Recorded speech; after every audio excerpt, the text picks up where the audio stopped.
And we have breaking news. Texas is suing the makers of Tylenol over an unproven link to autism. The Texas Attorney General says Johnson & Johnson and Kenvue marketed Tylenol to pregnant mothers despite knowing acetaminophen leads to an increased risk of autism and other disorders. ABC's Elizabeth Schulze is here with more on that. Elizabeth, this is the first lawsuit of its kind from a state government. Why now?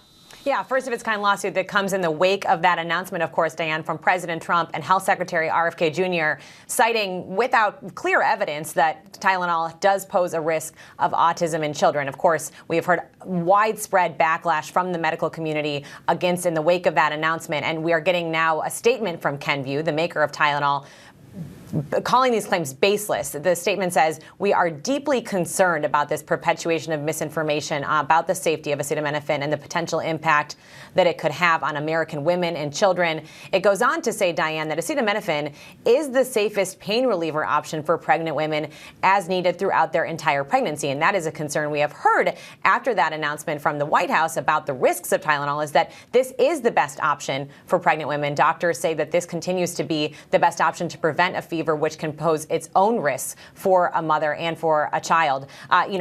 I think it's worth pointing out, Diane, that the timing of this comes as the Attorney General of Texas, Ken Paxton, is a very close ally of President Trump. He has aligned with him on many key issues. He's running in a competitive race for Senate in Texas right now. And he has also made a clear point of saying that, he stands by the president. He wants to make sure that his positions are aligned with the White House positions, too.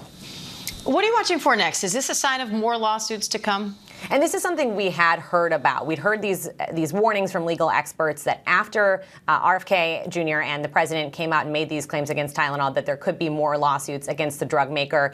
There have already been lawsuits from some families who've argued that this could be a risk for autism. But, so far, a lot of those have been rejected in court, Diane. And one of the issues when we've talked to legal experts about this is, how do families or anyone suing prove that Tylenol was the cause? There is no overwhelming evidence that shows that Tylenol would cause autism, and there are so many other factors in pregnancy that you can attribute to that proving that causal link would be incredibly difficult in court. One other thing to keep in mind here is Kenvue potentially could take legal recourse itself. It said that in its statement today, is that it's considering its legal process, potentially could sue for damages here. I was just looking at the stock of Kenvue, the maker of Tylenol. It's down about almost 2% today, and it's down about 20% since that announcement from the White House. So some negative impact there too, Diane. All right, Elizabeth Schulze, thank you. Yeah.